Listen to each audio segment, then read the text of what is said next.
Баршаларыңызға ассалаумағалейкум.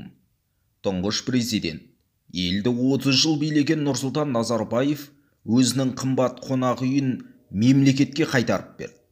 Бұл туралы көп жерлерде айтылмайды, дегенмен Нұрсұлтан Назарбаев қымбат мүлікті қайтаруға мәжбүр болған екен. Ол тұңғыш президентке тиесілі Түркияның Анталия қаласында орналасқан Риксос Белдиби қонақ үйі. Қазақстанда нысан Алатау қонақ үйі акционерлік қоғамы ретінде тіркелген екен.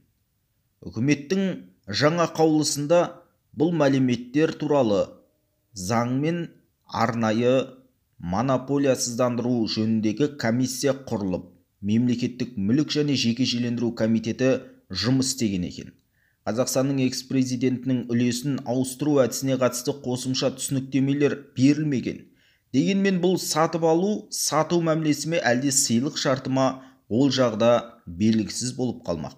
Қалай десек те, Нұрсұлтан Назарбаевқа тиесілі бұл қонақ үйдің мемлекетке Қазақстан Республикасының қазіргі президенті Қасым-Жомарт Тоқаевтың іс басқармасының иелігіне өткені расталып отыр.